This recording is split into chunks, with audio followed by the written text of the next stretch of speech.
I just interviewed Gary Harper in my mastermind group, and I want to bring this video to you to show you how he's built multiple businesses. In fact, Gary currently owns 14 businesses and doesn't work in any of them. He's going to show us how to build a team. He's going to show us how to effectively delegate. He's going to share how to attract A players. And if you're someone that struggles with energy, he's going to show you how to get your energy up to produce massive results. He also shared with us how much he's planning on selling his company for. So if you're looking to build a culture, a team, and something that can grow without you, this is the episode for you. Let's dive right in. Being an entrepreneur or a business owner of some kind is knowing when to shut it down and not to try to keep it alive. So, I think that's a big part of it as well. A lot of familiar or unfamiliar faces on here. I don't think I know a person yet based on the name. TJ sounds familiar. I'm not sure. Maybe we've met somewhere, but obviously, I appreciate you guys allowing me to be a part of this. Tony, if you have any questions or anything, I know I was going to do a presentation style, and I really feel I did this with another mastermind not too long ago, where we just would answer questions, and I felt like it was so much more valuable than me spieling out 45-minute presentation. That's like people are going to get 5% of it that applies to them. Being a mastermind, like the best things that happen to masterminds when we all come together and share our experiences together of how to get better. And so it doesn't work any better than somebody having a real life true problem, like GJ mentioned a minute ago, and how we can help them. We typically charge, Tony, you know this, I typically charge about $22,000 to coach a team for 90 days for me and my wife to come in and help a team. And so because Tony's a part of my community and a personal friend, like I'm more than happy to jump on in your community and bring that value to you guys without that cost. So I hope you see the value in what Tony's bringing today and what we're trying to do to help you guys.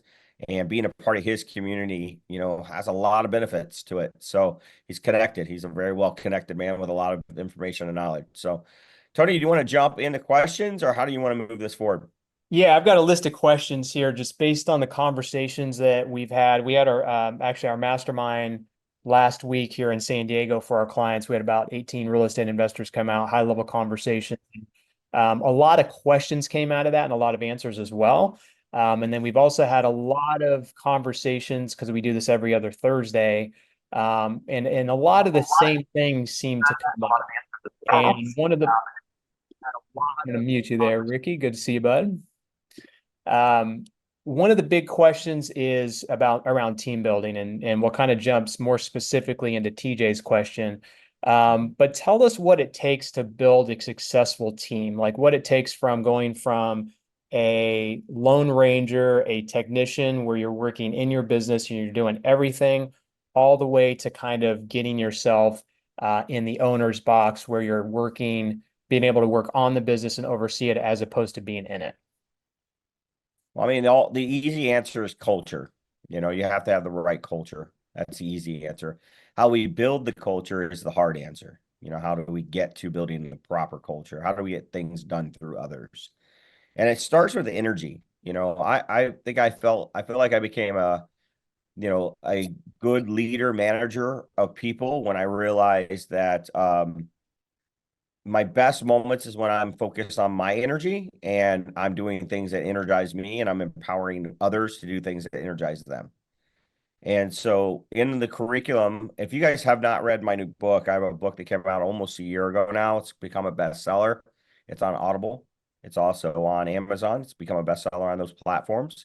And it's called the RISE Business Framework. That's the name of it. RISE stands for something. It stands for resources, inspiration, systems, and engagement. That's what it stands for. So whether you like to listen to books or you like to read them, there's two platforms there for you, Audible or Amazon, that you can get a copy of that. It's not a fast read. It's 344 pages. It's over 66,000 words. And it's taken my whole life in order to put that book together and write it appropriately for today's entrepreneurs. But it's also not meant for you to just read cover to cover. I would always encourage people to read the opening, the introduction and the philosophy behind Rise and what it means. But then from there, it's not really, you don't have to go cover to cover on it. You can go chapter to chapter. You can go, if you want to learn about finances, you can go straight to page 61 and read about finances, right? Like if you want to read about processes, you can go straight to that chapter and read about those things. It's more like a curriculum book, like a teacher's guide. And then the Rise Business Framework is. And then we have a Purpose to Rise, which is also a bestseller. And that's a fable. It's a fable about how a real estate entrepreneur implemented the Rise Business Framework to scale. And so we talk about like hiring the right people and stuff, resources, inspiration, systems, and engagement. Whenever we start a business and it's just us, we start it for three things: purpose, a passion, right? Purpose, passion, a profit with a product. Those three things. So purpose, product, and profits is what causes us to start a new business. From that, and that's where we become a self-employed entrepreneur, right? We're working in our business every day because we're passionate or purpose is being fulfilled. We have a product that makes profits. But then we get to a point where we start to get overwhelmed. We start to get overburdened. And we find ourselves losing our energy. We start to get tired. We start to burn out. And the reason why we start to get tired and burn out is that we're doing activities every day that don't give us energy. There are activities in every one of your businesses that you're doing that drain your energy. Does that make sense? And so we have to get people to do the things that give them energy and take away the things that take our energy from us and give it to them, if that makes sense to you. So my very first step in a new business is, what are the things that I shouldn't be doing? Okay. And so actionable steps here is to take time and write down all the things you do every day for 2 weeks. Recap your day, and then write the word end next to each task that you do every day. The word end stands for energy, neutral, or de-energize. And I want you to practically think through each one of the tasks you did every day if you're a solopreneur in your business, and I want you to circle END to what it applies to. If that task gives you energy, circle that. I want you to do more of that. If the task is neutral, doesn't give you energy, but it doesn't steal your energy, then you may, and if you have time, you'll take time to do those things. But anything that falls on your plate, that falls in the category of de-energize, then I want us to delegate those things. I want us to start hiring someone else to do them. One of the biggest mistakes I see entrepreneurs make, or solopreneurs make, is they hire positions in their company when they first get started. I don't want you to hire a position. I want you to hire for tasks. I want you to hire for processes. In the Rise Business Framework, we build your structure based around what process you have, not based around position. Big mistake by entrepreneurs. They hire positions versus hiring for process. Processes, tasks. And we want to delegate the task or the processes that don't give us energy. Okay? So that's how we take that 0 to 1 step.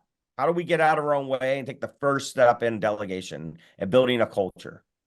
Well, then once we hire, we determine we are going to hire, we have to hire people based on that process. So we have to evaluate what we want that person to look like.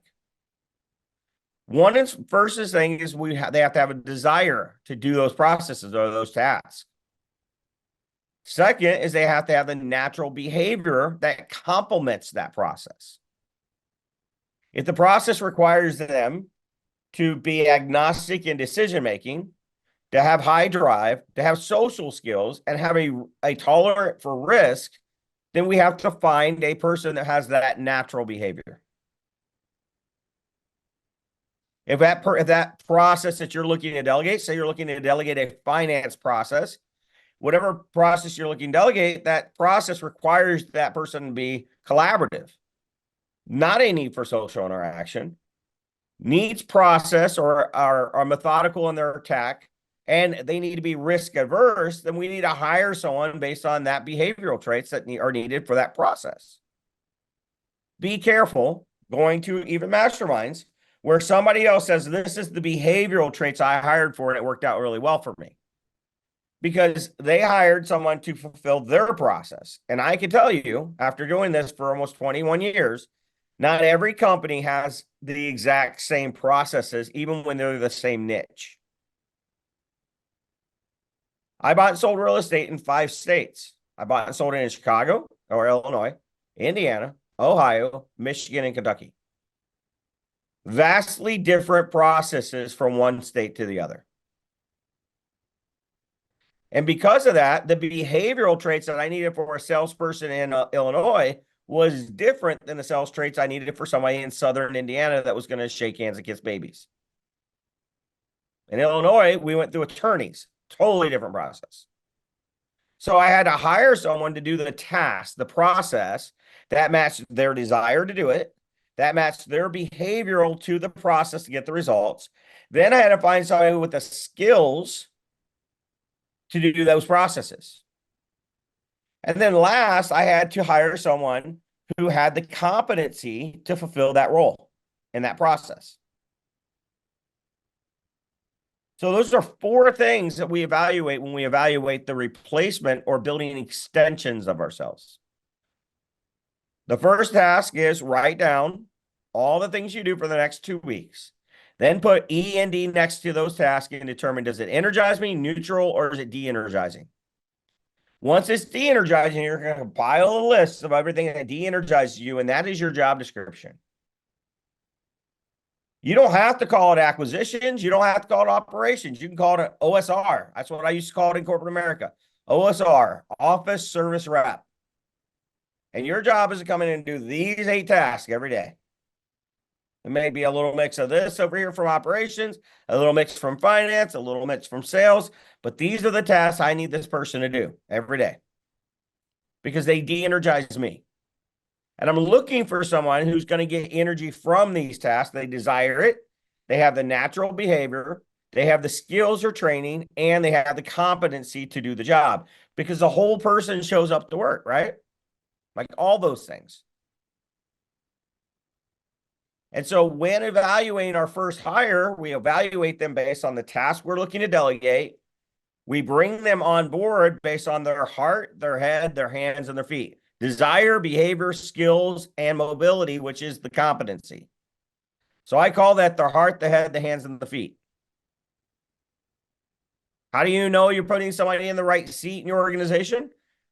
Have the heart, the head, the hands, and the feet. Why? It's a rhyme. I wrote it as a rhythm.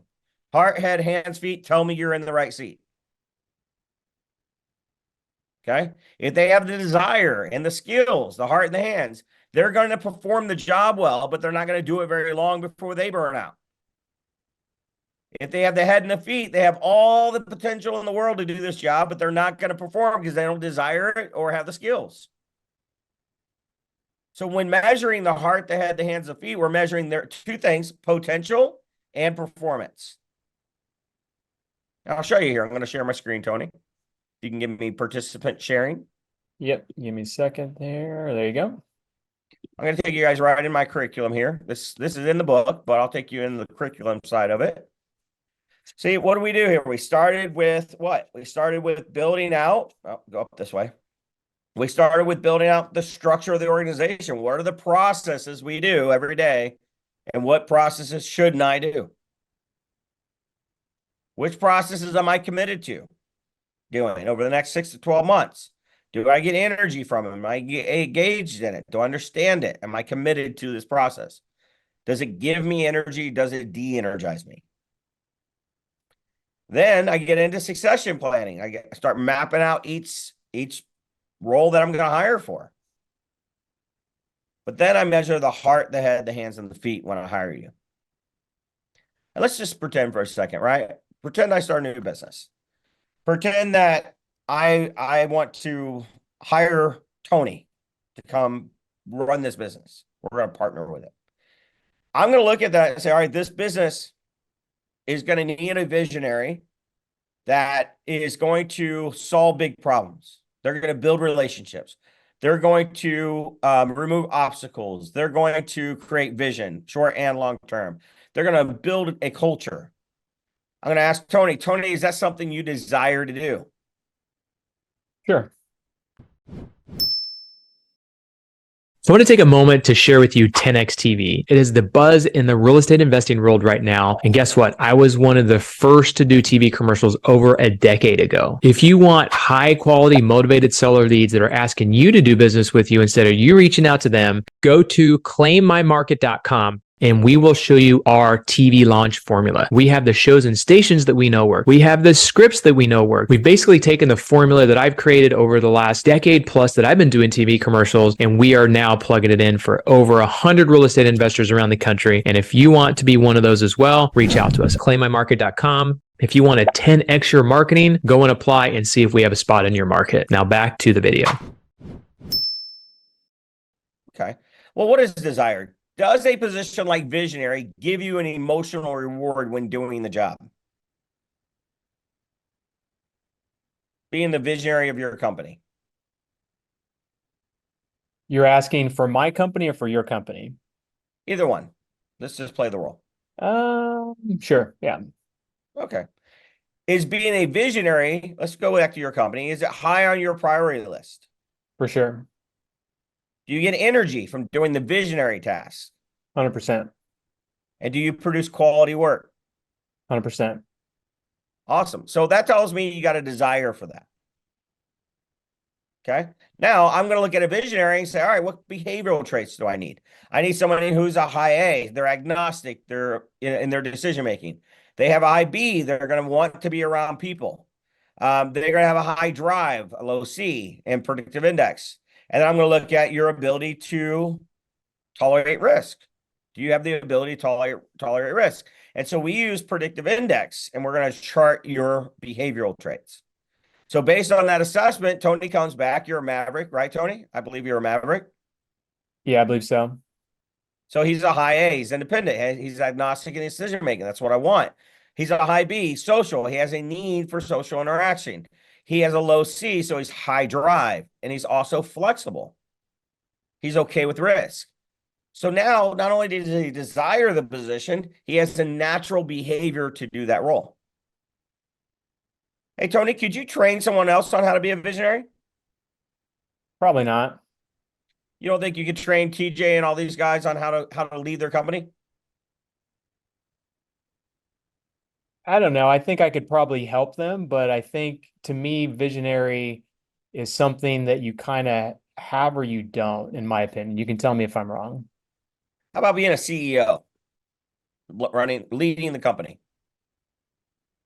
I could train them, but I think they'd have to have a certain behavioral profile to be a good CEO. Yeah, but not thinking about them here. I'm thinking about you. Do you have the talent to train someone else to be a CEO? I would say I don't. Okay, good. Have you worked as a CEO for a year or more? Yes. Have you had experience in a CEO role for a year or more? Yes. Okay. And this niche, that's what I meant to ask. You've been in the real estate niche for a year or more. Yep. And you had experience being a CEO for a year or more. And then last, have you been able to show that you can deliver results 90% of the time or more? I'd probably say no. Okay. We'll stick with that. What about mobility? Are you willing to take on new challenges as a CEO? For sure. Are you willing to learn and improve? Yep. Are you willing to communicate properly to your team as a CEO? Yep. And are you willing to be a critical thinker or a problem solver? Yep. Awesome. So based on these answers, guys, it tells me how Tony's going to fare as a CEO in an organization. And so one of the things we've developed, I'll show you guys this real quick. I don't usually dive out this deep in, but I think this will be fun. We've created a 9-box system. Let's find it here. 9-box tool that tells me how you're going to do in this seat that I'm hiring you in. So Tony, we'll put Tony's name in first. And we'll go over to position. He said that he gets an emotional paycheck from it. He is high on his priority list. He feels that it energizes him. He feels like he's good at it. He said that we both know that he has a maverick profile. So he's got the right dominance. He's got the right extroversion. He has the right patience and formality to be the CEO. But we got into hands and he said, I don't think I'm as experienced. He said, I got experience, but I don't think I could train someone else. Right. He also said, I'm not sure I get the results I want, but I am seasoned in it. He said he's willing to take on new challenges. He's willing to learn and improve. He's willing to communicate, and he's willing to be a problem solver. So what does that tell me about Tony when I put him in this seat? It tells me he's got high potential of being a CEO. Now, if he rated no and some of the other answers, he would start dropping outside of this in these lower areas. But in our curriculum, we look at it and we go, all right, based on that, if I'm going to attract or recruit Tony based on this 9-box high potential, I'm going to have to invest in him. I'm going to have to invest in his training to get him there. I'm going to have to invest in mentorship to make him that. Does that make sense? And so, again, I don't want to hire a position. I want to hire for what processes he's going to do. And then I want to hire based on the heart, the head, the hands, and the feet. Because it tells me you're in the right seat. As a scaling organization, now I'm going to answer the second part of your question here, Tony, because we replicate that same effort times 100 as we scale. And I, as a scaling organization, don't want to hire anybody that falls in these 5 boxes.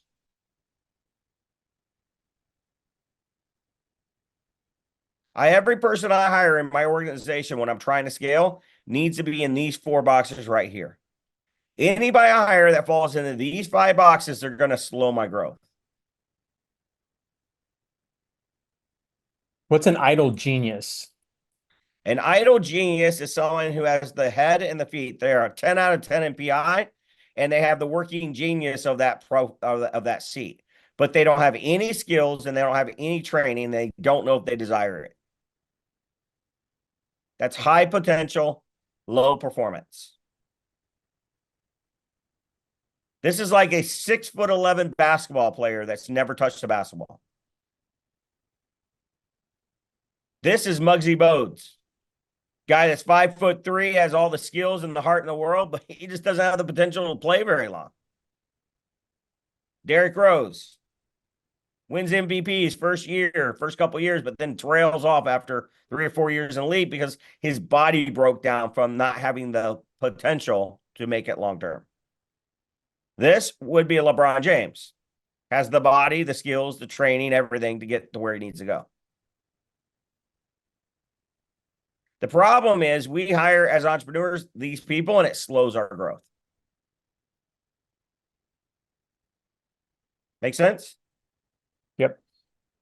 So that's the first part of hiring. Second part of hiring is making sure they're the right people. And making sure somebody is the right person looks a little different. So right people is looking at Tony. Let's pretend that this is your core or my core values and say, Tony, are you hungry? Do you have a hunger to get better? Do you have a hunger and a drive? And if he said yes, we put that there. Tony, do you have integrity? Yes. All right. Do you want to make impact on the world? I do. Do you have to show respect to others? And are you loyal? These are core values. And then we evaluate, do you believe in my short-term vision where I want to go in the next year? And do you believe in my long-term vision? The answer is no. If any one of those, if I go back to the 9 box, you're going to fall right here as the person. You're going to be a party planner, which means I have high trust with you, but I'm not sure you align with my vision. And again, I'm not going to hire those people. You could be a superstar here, but be a party planner in the 5 box as a person, and I'm still not hiring you.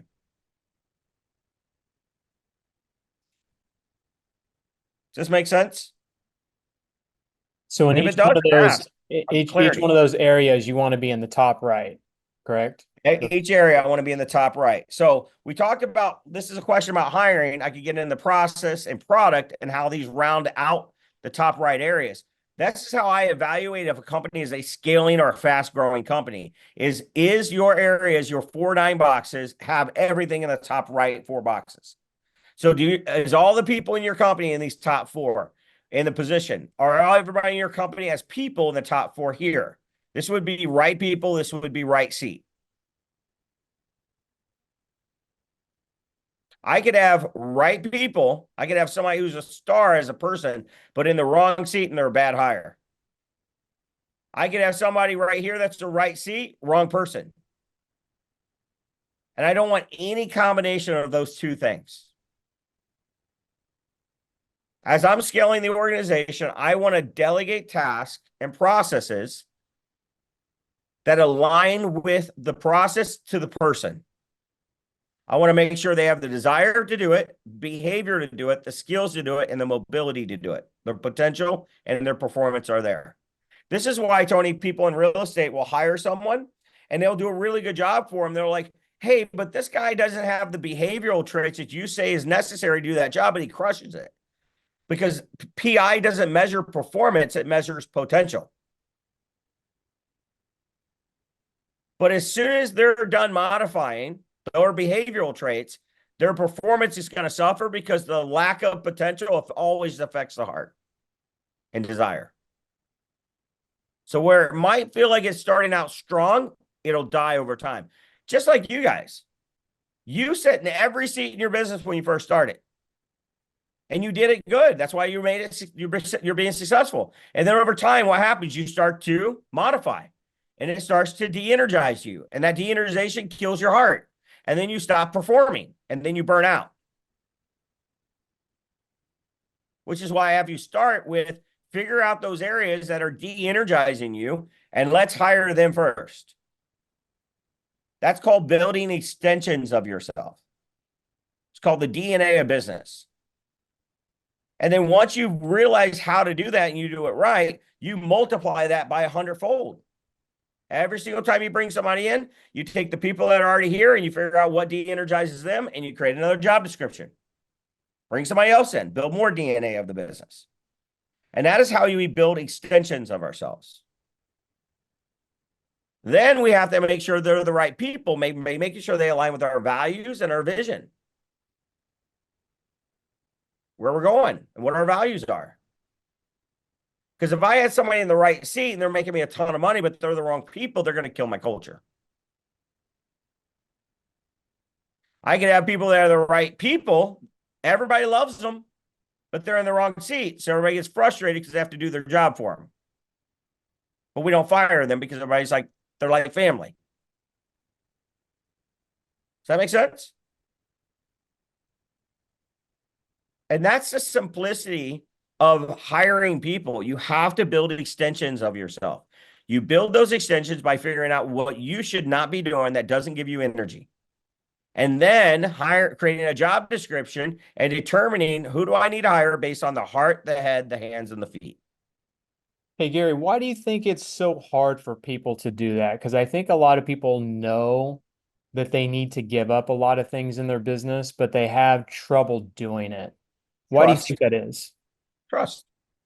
People don't know how to delegate properly. They don't know how to build trust when delegation. That's part of the curriculum as well. I'll take you to it. It's in the second half.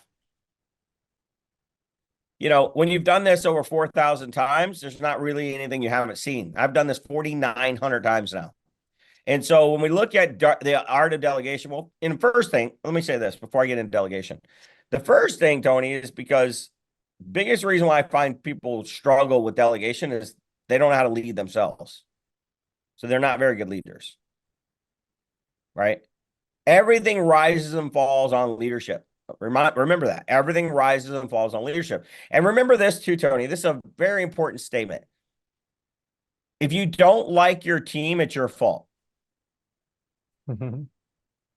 You have the team you deserve. You do. You have the team you deserve. If you want level A players, you have to be a level A leader.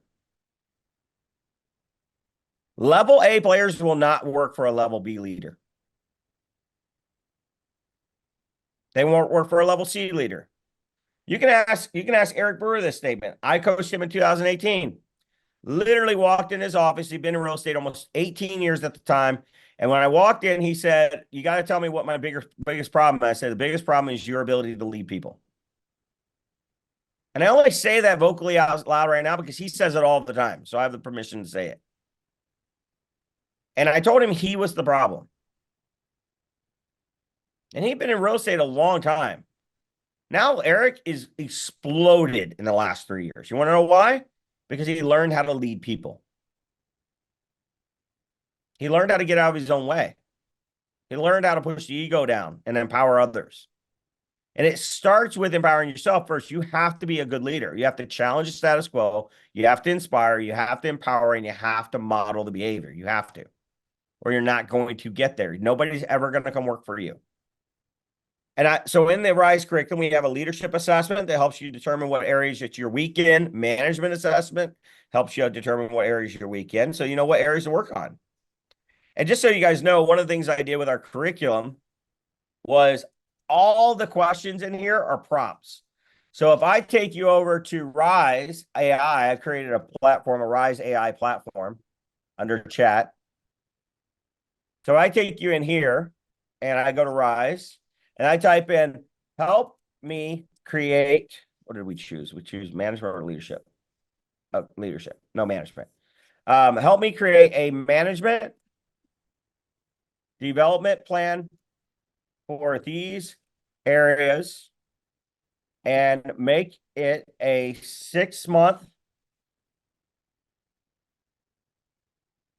plan and include books and courses. And then you just paste in what areas you rated low in, and Rise AI will pull it and start developing your leadership or management development plan.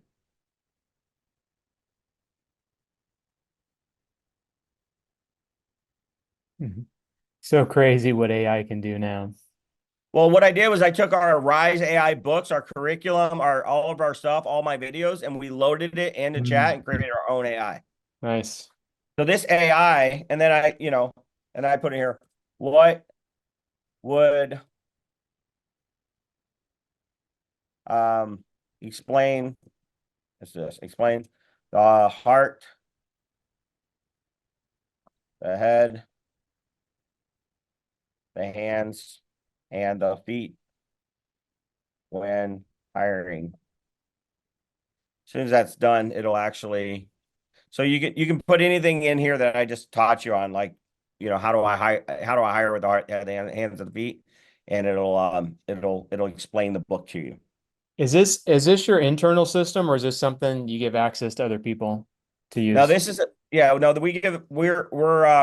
is going to launch here in about 90 days. This AI, I'm finishing a couple things with it, but once we launch it, we're gonna it's like a $99 a month cost. All right, I think it's cheaper than that, but we'll see what the price ends up being. But yeah, it's for any one of our current clients or anybody that's implementing Rise. So in the Rise business framework, when hiring talent, so see what it's doing. It's bringing in all my book.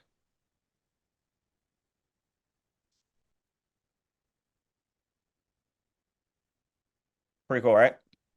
Yeah, it's super cool. I'm actually going to do one other thing with it here. I'm going to build all of our curriculum in Asana with an overlay of the Rise AI. So when people go in and they answer the questions in the curriculum, it'll build all of your operating system for you with AI. That's my goal by the next 2 years. And then I'm going to sell Rise for $130 million. Very nice. So let's get to delegation. You said, why do people not do this? First of all, they're not good leaders. They don't know how to lead themselves. So you got to get better at leadership. The average leader, CEO, reads 1 book a week on leadership. Okay. So me and Susan both read about 3 books a week. Between the two of us, we try to keep a little healthy competition going on at all times, but we try to read at least 3 books a week. So I'm a big component of staying a student of leadership. But next, Tony, when hiring people and then bringing them on board and actually empowering them, because we know how to hire them, right? We find them, we hire them based on the heart, the head, the hands, and the feet. We bring them on based on the position or the process they're going to do. But now we actually have to start letting go. We have to actually empower them. And the reason why we don't do that is because we don't trust them. And it's understandable, right? Like if TJ hired somebody tomorrow, he's not going to trust that person out the gate. But when we delegate, we want to delegate by sitting down with their job description, what we hired them to do, and we need to get on the same page with them as to how we want them to go do it. And so here's how we do it. Tony, if I was hiring you to come work for me, the first thing I would say is, all right, writing a vision plan, Tony, do you need instruction on how to write a vision plan? Yeah. Okay. So that's where this is going to be. Me and you are going to sit down and we're going to write this together. Make sense? All right. Maybe I'm hiring you to make an offer on a property for me. Do you need instructions on how to run comps? No. Okay. Do you want feedback after you run comps? Do you want feedback on how good of a job you did or if you got it right? No. Okay. So then you're in autonomy. If you don't need instruction and I don't feel you need instruction, if you don't need feedback, but I don't feel like I need to give you feedback, then we are in autonomy of delegation. Does that make sense? Autonomy for just that task, you mean? Just that task. Because again, we're taking your job description.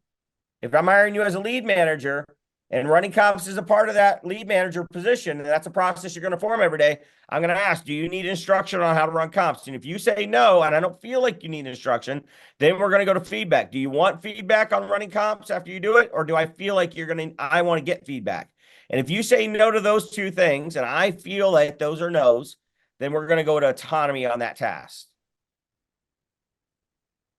Tony, you are now empowered to go run comps without me. I don't need to be there. You can run all the comps on like all these properties. Make sense? Mm-hmm. But anytime I give somebody autonomy, I always set a budget. Now, what would a budget be for running comps? Budgets happen in two ways. It's either a money budget or a time budget. And one of the biggest mistakes we make as entrepreneurs is not setting a time budget when we delegate tasks. Because what would have taken you 15 minutes to do now takes them 2 hours to do because you didn't set the expectation. And paying somebody 2 hours to do something versus when it took you 15 minutes is now going to cost your company more money. Make sense? Yep. So guys, when we delegate, we got to be on. Remember EOS used to say, have a same page meeting.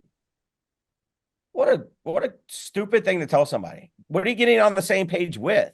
You're getting on the same page with delegation. So you have to be on the same page with what I'm delegating you. Do you need instruction? Do I feel you need instruction? Do you want feedback or do I feel like I want to get feedback? Do you want autonomy? Do I feel like you're ready for autonomy?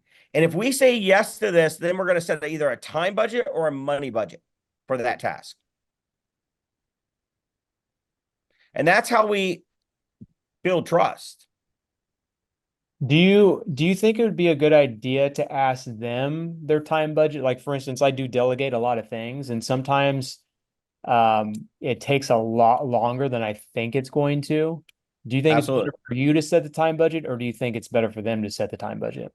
No, again, this is the same page. You're getting on the same page with each one of these things. So you're collaborating with each other to determine what it is. So it could be either. Could be It could either. be We just have to agree upon it. That's right. These are agreed upon steps. You're either agreeing that they need instruction, or you're agreeing that they need feedback, or you're agreeing that their autonomy, they're going to do it themselves. But then you're going to agree on a time or a money budget to get that autonomy done.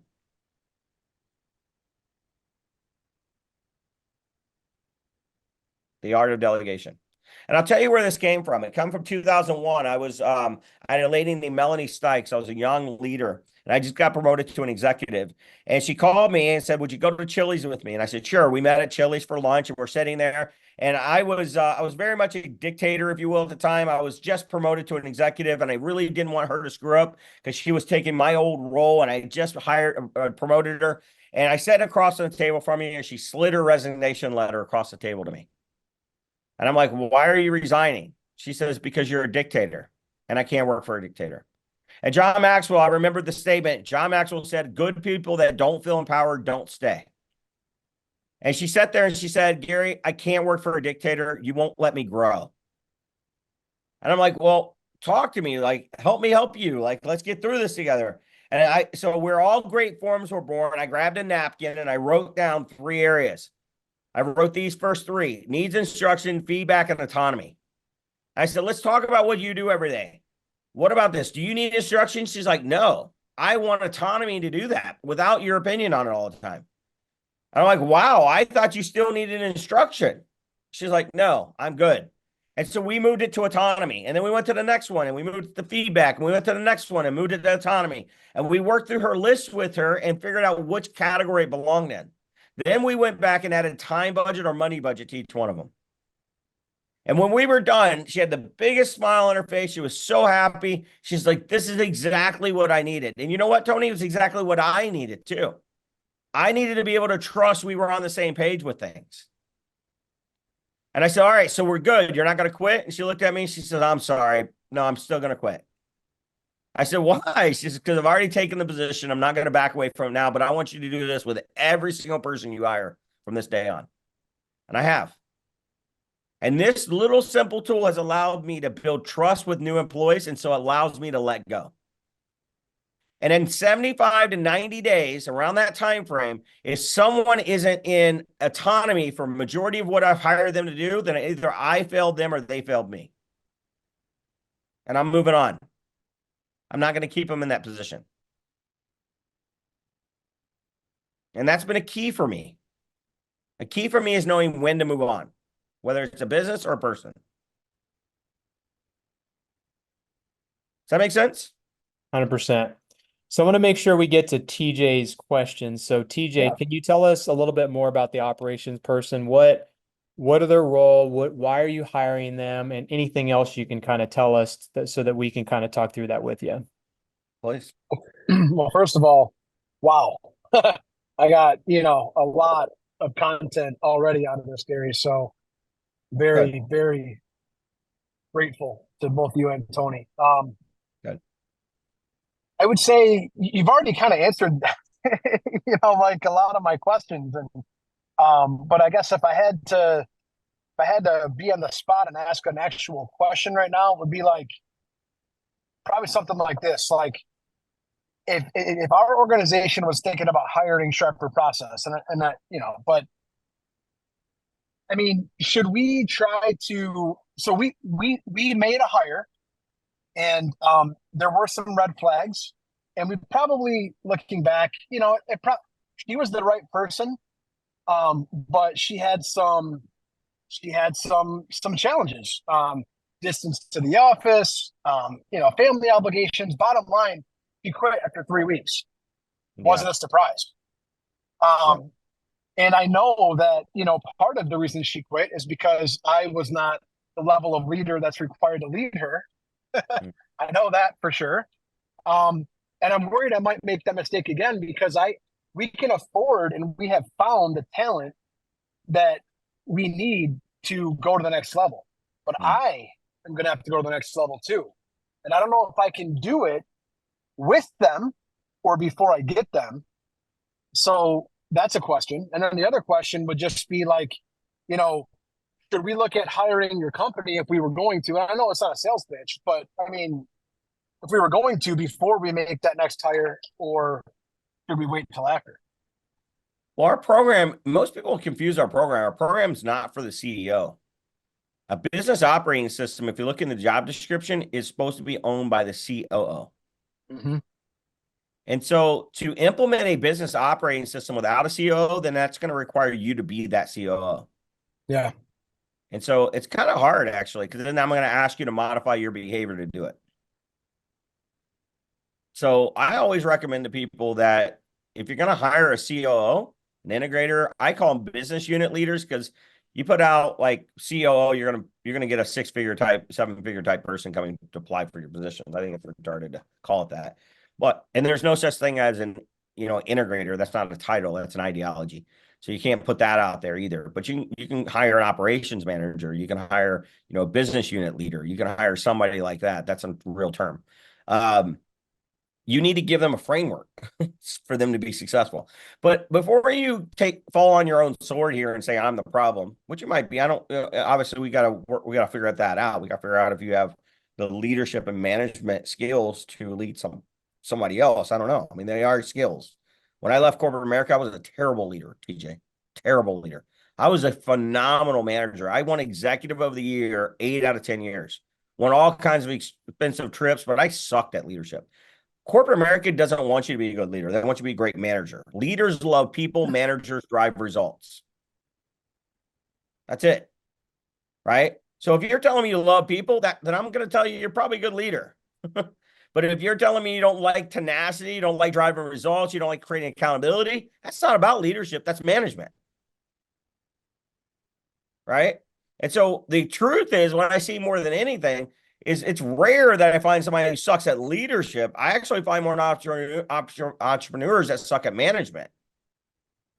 It's not leadership. They actually are great leaders, and they love people too much and actually hurts them more than it helps them. So before you fall on that sword, second thing is, based on what you said, she didn't quit because of you. She quit because of the lack of emotional paycheck. There are 2 types of paychecks that happen when somebody comes to work with you.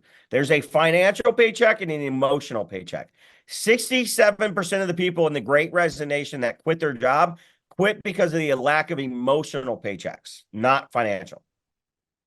So I'm going to share my curriculum with you again, because I talk about it there I talk about it in there. So let's go back and look at the emotional paychecks that happen. And it happens right after we start to hire. So first thing is we do the heart, head, hands, and feet, but then we have to go recruit and attract people. And this little form right here is a form that I use to find out whether or not people will have, or companies have, emotional paychecks.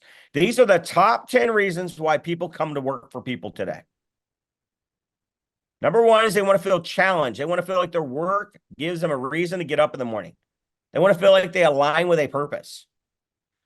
2, recognition that the time that they give matters and it's appreciated. 3, my career is evolving. I feel like things are moving. They're growing. They have a growth opportunity. Location. What'd you say, TJ? Where was her house to inconvenience to the office? 40 minutes, up to an hour with traffic. Yeah, so it was an emotional paycheck. She wasn't getting emotional. And let me make this statement. Where you do not give emotional paychecks, you will pay more. You'll pay more in salary. You'll pay more in missed opportunity. You'll pay more in turnover. People value the emotional paycheck over the financial 67% of the time. Now, I'm not saying every time, but a big majority of the time, especially millennials and Z generation, value the emotional paychecks. Salary is down here. It's like number 5 on the list. It still matters. Don't get me wrong. It matters. But it doesn't matter as those top 4.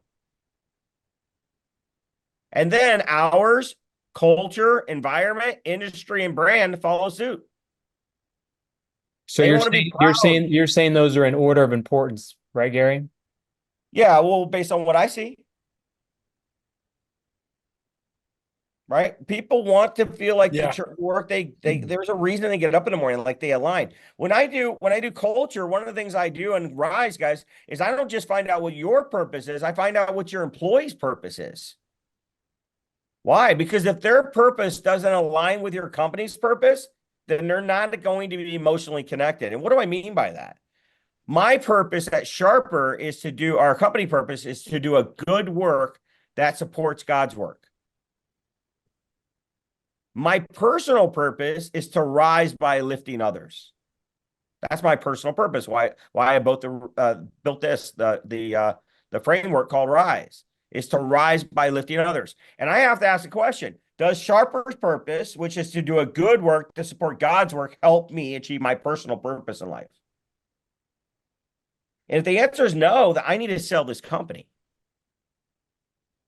But the same goes for your employees, TJ. If your COO or this integrator or a business unit leader you bring in, if they do not see how their personal purpose is going to get achieved by working here, they shouldn't work there. because therefore they're not aligning with purpose. And we get down to what builds a culture. I'll show you what builds a culture. What builds a culture is these four things: position affirmation, people affirmation, goal affirmation, and mission affirmation. In other words, everybody in the company has to be in those four alignment areas. The first one is they better be in the top four boxes here of the position they're sitting in. If not, it's going to hurt your culture. If they're not sitting in the top four boxes of people, values, and vision, then it's going to hurt your culture. If they don't align with your values or your vision, it's going to hurt your culture. If they don't align with your goal, your purpose indicator, what you're trying to accomplish long-term here, then it's going to hurt your culture. And then last, if they don't align with your purpose, it's going to hurt your culture. Tony said that I hired the best of the best. I don't hire the best of the best. I don't mean to correct you, but I don't. My purpose does. They don't work for me, Tony. They're here because their purpose is fulfilled by being here. Because I'm a man that honestly fails daily. I fail to lead every day. I mess up every day. I'm just human. But it's not about me. It's about them. It's about whether or not their purpose is fulfilled by being a part of this. And when they can see that they're in a seat that's easy, that they enjoy, that they can be in a star position with, when they see that they align with my values or the company's values and our company's vision, when they see how they can be a part of something that's bigger than them, a goal that's bigger than them, what I call a purpose indicator, and when they can see how their personal purpose in life is fulfilled by helping this company to achieve its purpose, that's what brings those people to us, not me. Because honestly, it's not about money. I don't pay that good. They have a high potential of earning if they're great at what they do. But my son makes $10 an hour. He made 300 grand last year. I don't pay that great. But there's a high potential of earning if they're in the right person, the right seat, they're aligning with purpose and aligning with goals. They can push and achieve more. And when they achieve more results, they get paid more. And so TJ, hiring this COO, yeah, I mean, you need to create a job description. Just like we talked about, you need to determine whether or not they desire it, whether or not they have the natural behavior to do it. I would PI test them before you hire them, before you make a job offer, because you don't want them modifying. I'd also have them do a working genius assessment to make sure they have the competency of tenacity, because tenacity drives results. What's the working genius assessment? I've never heard of that. Working genius is how I measure the feet.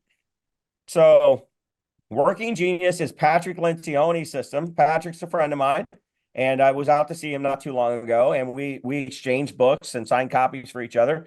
But working genius is an assessment that I do with all new hires. So let me pull it up here. I'll show it to you.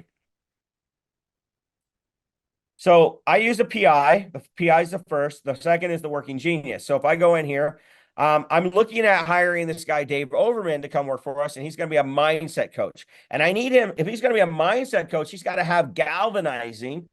He's got to have the rally. He's got to get people energizing, which is what galvanizing, and he's got to want to be involved with you to do it. And his top two things that give him energy, his top two competencies is galvanizing and enablement. So that tells me he has the competency to do that role. My wife, Susan, really, really good at driving results. She's a great manager of people. She gets things done, right? And if I was to find hers, which I think she's in here somewhere. See if I can find her. Susan. I don't know why she's not here. She is. She's got to be in her own system, I think. But she has high tenacity. She has very high tenacity in what she does. Let's see. Actually, I think she's under my group. Let's see. Nope. Yeah, I think she might be under her own.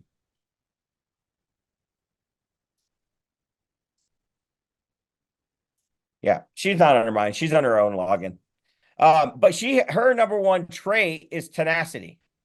And TJ, if I was going to hire someone to be a manager for me, I'd want tenacity and enablement. I would want that TE as one of the top things. But I'd also want the behavioral traits of somebody who is independent, someone has a need for social interaction on PI. They have high drive to get things done, and they have a anti-risk, right? They're more risk adverse versus risk tolerant. So I'm probably looking for like a captain profile with tenacity and enablement as a competency. So that's the first thing, is get a job description. Second thing is interview based on the competency and the behavior. Then you have to interview based on desire. Do they want the job? Do they want to do what you want them to do? And do they have the training, the skills to do it? That's the heart, the head, the hands, and the feet. But then the third interview, TJ, is why do they want you? First two interviews all about, do you want them? Last interview is all about, why do they want you? Which is where you take that list of 10 and you start talking through those things. You start talking through your purpose. You start talking through the pay. You start talking about how far do you work from the office, location. Would you be proud to work for a brand like this? Because if they can't say yes to those things, they're telling you those are not emotional paychecks for them, or that you're not meeting their emotional paychecks. And as you found out a little while ago, when you don't give the emotional paycheck, it's all about money until they can find something else. She quit because she found something else.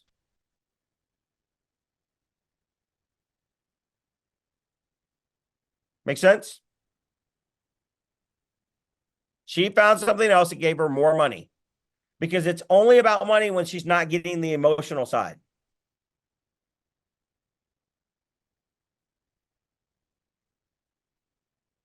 So again, before you die on the sword, I'm not a good leader, which you might need to work on those areas.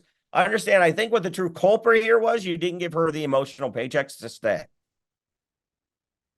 Hey, Gary, between the leader and the manager, if you had to pick one of those for a CEO, which one of those would you pick?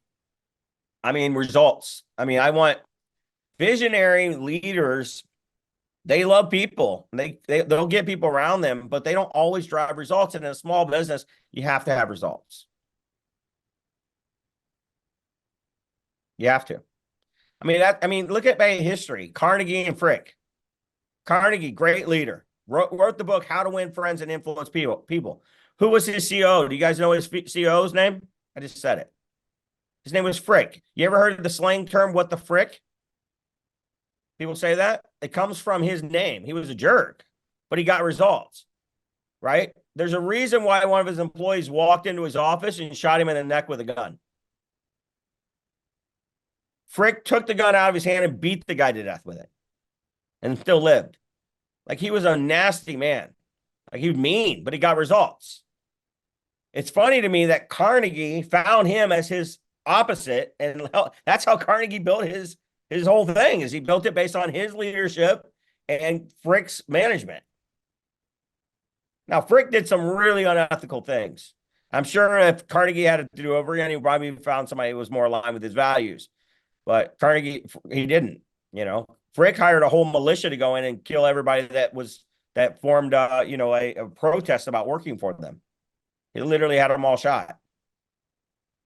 So, like, that's not a day and age that we're in today, right? Like, but again, we're looking for results. We're looking for somebody who come in and get the results of the business. So really, from what I'm understanding, is you need a leader and a manager, right? You do. You need a leader manager combination. When you have good leadership skills, good management skills, you become an influencer of people. Like, the ultimate is influence. So if you don't have management skills, then hire it. If you're not a good leader, then hire that. But we need those combinations in order to have a successful business. That's a big aha for me, because I feel like I'm a good manager driving tasks and results, but I'm not always the greatest leader. Yeah, and that's okay. We just got to get somebody else to build the culture and inspire people. Yeah. Which is why you answered no to those questions earlier. Yep. But it's okay. You have high potential. But now if I went back to the management assessment and asked you a question about management, you would be like, oh, yeah, do you like to get results? You know, do you like to make money? You know, like your answers would have been more of a yes there. Yeah, for sure. So then it's like, okay, so now you have more skills around management versus leadership, and then we got to augment the leadership with somebody else. I would argue that a little bit. I think when your energy is fully up there, I feel like you're very personable. Mhm. Like you're very caring about your employees. So I would argue that one. I wouldn't say Well, so let me say this, Noah. You just made a very important, detailed observation, though. You said when his what is up there? energy. Yeah, because you have to have your energy bucket full to modify.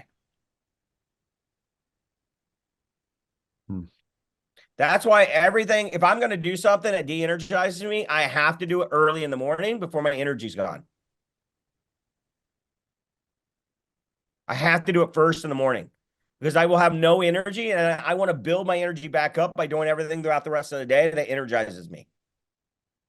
All my calls that I feel like I'm going to get no energy from, anything I do in the company that's going to de-energize me, it's all scheduled for 7 a.m. Because I have to get it out of the way after I got out of my cold plunge, after I meditated, after I've done the things that energize me. I have to then go at those because it's going to drain my battery. And then I know as soon as I get over that hump, I'm going to spend the rest of my day in things that energize me. And so you have a good observation there, Noah, because anybody can modify. That's the whole point, guys.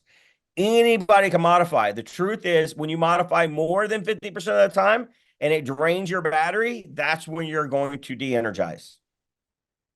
And then you're going to get depressed, and then you're going to burn out. And then the heart's going to stop caring. And now the results are going to stop happening. And then you're going to feel like you're just failing. And then you're going to go down a spiral path of like, should I even do this anymore? That's what happens every freaking time. I've done this a long time to see it happen hundreds of times. And then the health gets affected. And then your family gets affected. And then you start blaming all those things. Well, maybe it's my marriage. Maybe I need to get divorced. Maybe I need to do this. Maybe I need to shut my business down. Maybe I start a new business. No, it's because you haven't focused on you. You haven't focused on leading you first. And because you didn't do that, everything else suffers.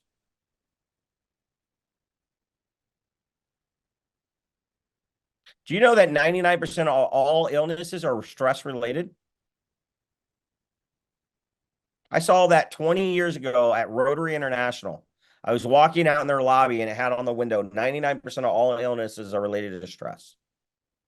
And it hit me right between the eyes because I was having a really crappy day. I just met with Ed Fuda, the general secretary of Rotary International in Evanston, Illinois. And I walked out going, man, I hate my life right now. I hate this. I hate what I'm doing. And I was sick and I was 300 pounds and I wasn't feeling good. And I was like, it's because I'm stressed. Why am I stressed? Because I'm doing crap that I don't get energy from. I'm doing stuff that I don't love to do. And went from 320 down to 189 pounds.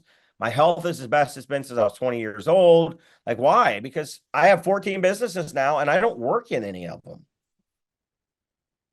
I hate management. What Tony loves to do, I hate to do. I hate driving results.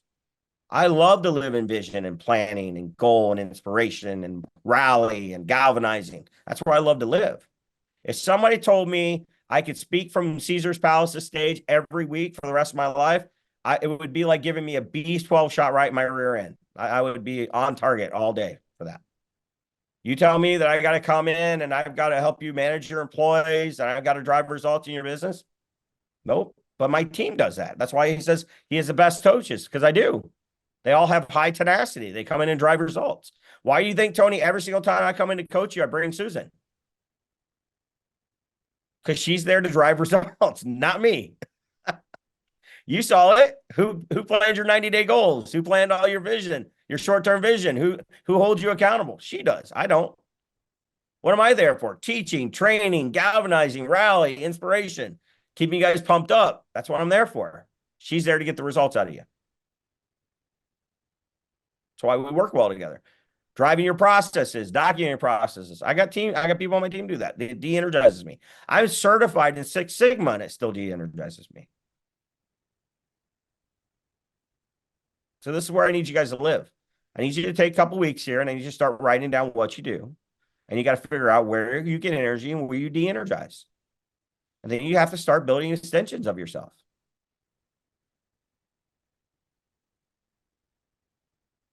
And once you get good at it, you 10x it. You do it 100 more times. And when you get to the point where you're setting in no more processes in your business, then you're in the owner's box, and that's freedom.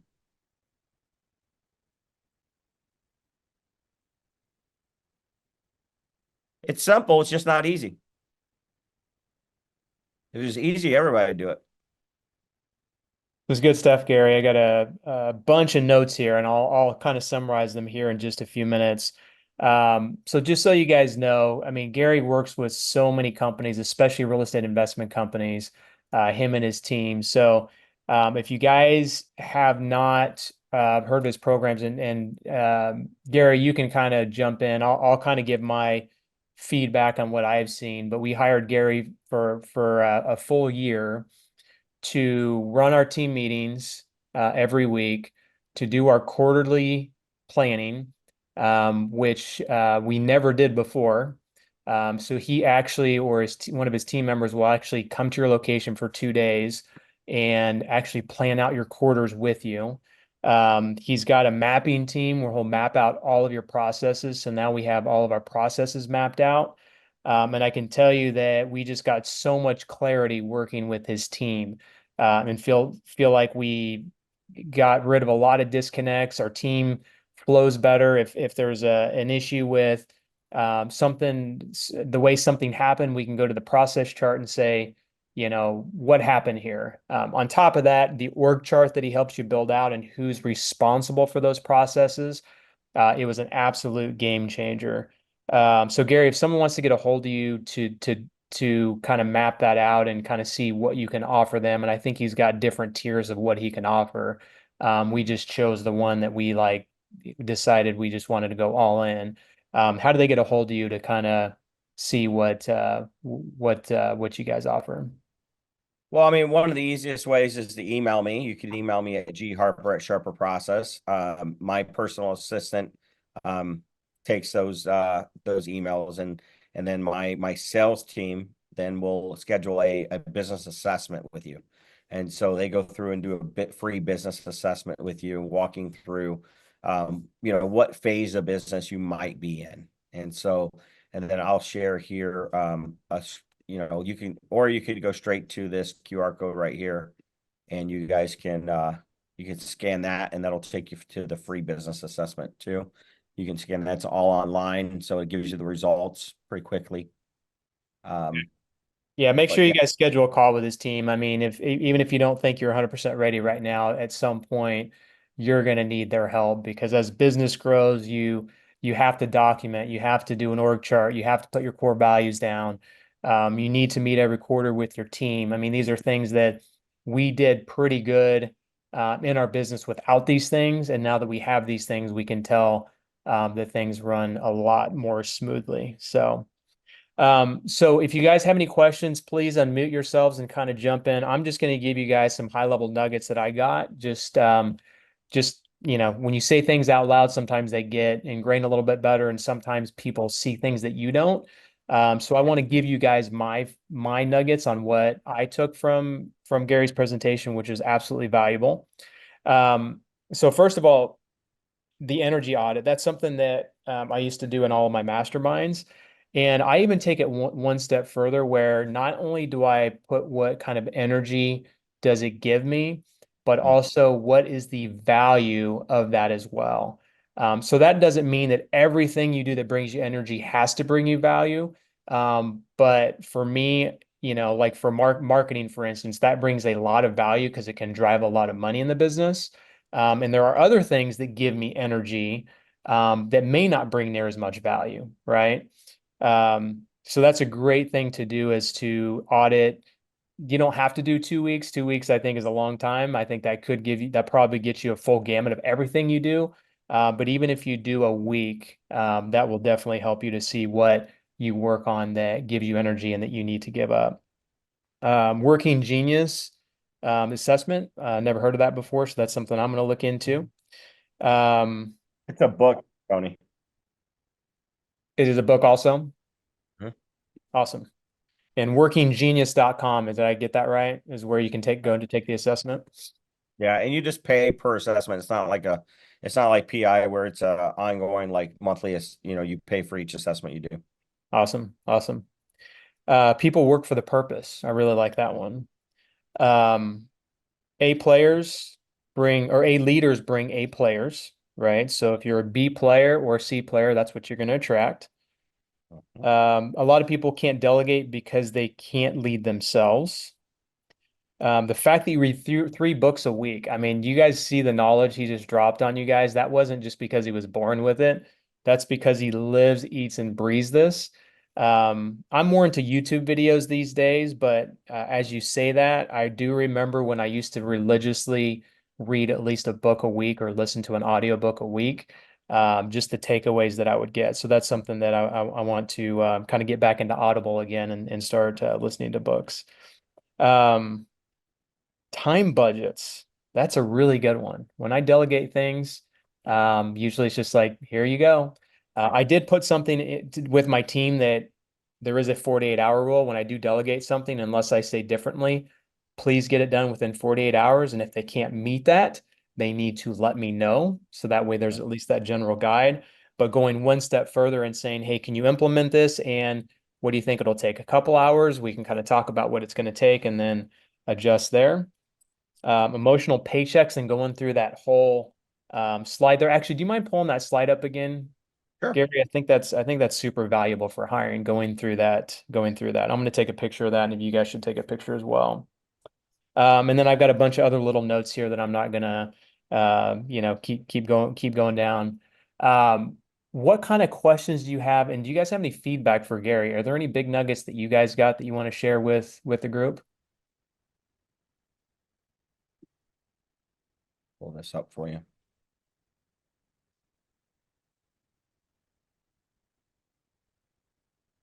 There you go. Awesome, good stuff.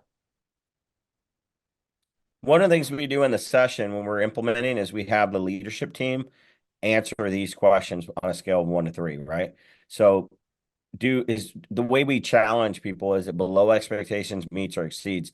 And one of the things we actually recommend too is for the leadership team to do a survey monkey with these questions and like ask their current staff if they're getting these 1, 2, or 3, just to get feedback, because their perception, especially in this area, guys, with emotional paychecks, their perception is your reality. So if they perceive bad culture, it's your culture. It's your reality, whether you think it or not. If they don't feel that you challenge, or they have a reason to get up in the morning when they come to work, they don't feel they get recognized, they don't feel they have a growth opportunity, the location sucks, the salary is bad, the hours are terrible, work-life balance is bad, the culture's not good, the environment's not good, the industry isn't, the brand's not there, then that is your reality, whether you want it to be or not. Awesome. Good stuff, Gary. Appreciate your time here. Last chance. Who here has questions or wants to give feedback for Gary? And I put Gary's email in the chat in case you guys want to grab his email as well, or email him if that's better for you guys. And earlier I gave you the QR code. It took you to our books, but this one is the assessment. So if you want to scan this QR code, it literally takes you to the assessment, and you don't have to talk to anybody to do that assessment. It just will tell you where you're stuck. Nice. Good stuff. Good stuff.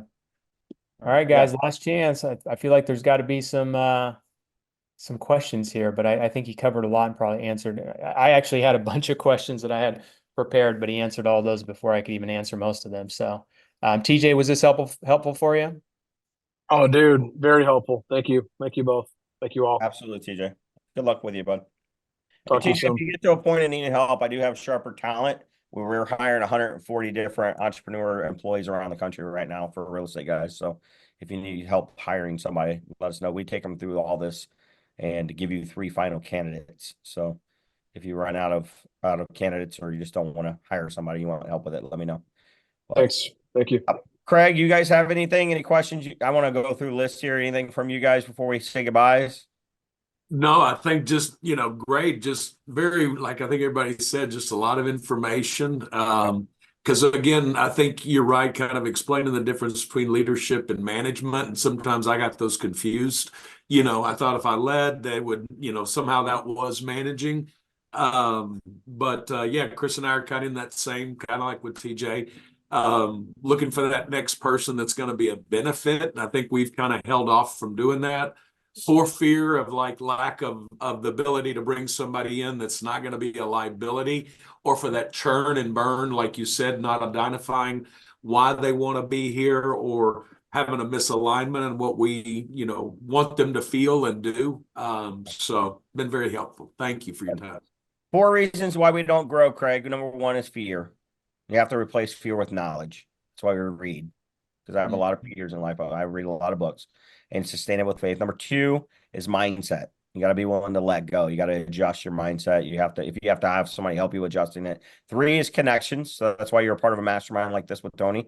It allows for the right connections so you can do the right things. And last, systems and processes, giving them the system to be able to succeed without you. So, but it starts with fear. You got to, number 1 reason why I see people not scale is fear. They don't have enough knowledge. Amen. Okay. Jeff, how about you, buddy? Anything from you? Any questions or any statements that you want to make before we say our goodbyes? Man, I thought it was thorough, just great information, a lot to think about and process. I'm always thinking about, what goes into hiring somebody. But your statement is also true as far as fear, for sure. But it's also about how much can I lose by not hiring, somebody as well too. Because the time factor is always the biggest thing for me, and just trying to balance everything that I could balance. But just a lot of great gems, a lot of stuff to take in. So I appreciate the time and the knowledge. Thank you so much. Well, thanks for turning your camera on. And Noah, since you have yours on, I'll just end it with you. Anything for you that you have or questions that you have? Not really. I don't have anything. I actually sent Tony a voice message on the leadership versus manager part. I mean, for someone like Tony, do you think it'd be worth having someone that is focused on purely leadership throughout his organ, like all the different entities? Or I mean, I guess I think ultimately somebody like Tony probably needs to be the chair of the board of directors, and he needs to have a bunch of business unit leaders working for him, leading and managing the organization, and him going out. He has a lot of opportunity to come up with new ideas and actually drive them down. But Tony reminds me more of somebody who's a starter. He likes to start new things. Yeah, quick start on the call. And so, yeah. Yeah. And so very similar to me, I don't want to work in my businesses. So I think Tony got a lot of good business unit leaders, managers running his businesses for him, and he met with them to drive the results with them, because he doesn't have to lead them, and just has to manage the managers, if you will. Then he could get live in the owner's box, which he get a lot. I think he get a lot of energy from personally. I think. Yeah, I think I'm 1 or 2 leaders away from completely stepping out of everything. I'm not really in any of my businesses that much. But I do have my hands in more things than I probably should, which do kind of suck the energy sometimes. So, yeah, good question. Cool. This is a good refresher. Thank you, guys. I appreciate it. Yep. Yeah. Thanks for coming on, Gary, and see you next week in Tampa. Yeah. Hopefully, Thanks, Gary. my grandson's born today or tomorrow. Maybe not, but if he isn't, then we'll definitely be on our way. awesome. Right. Sounds good, man. Thanks again, Gary. Appreciate you. All right. Have a good one. Thank you. Yes, sir.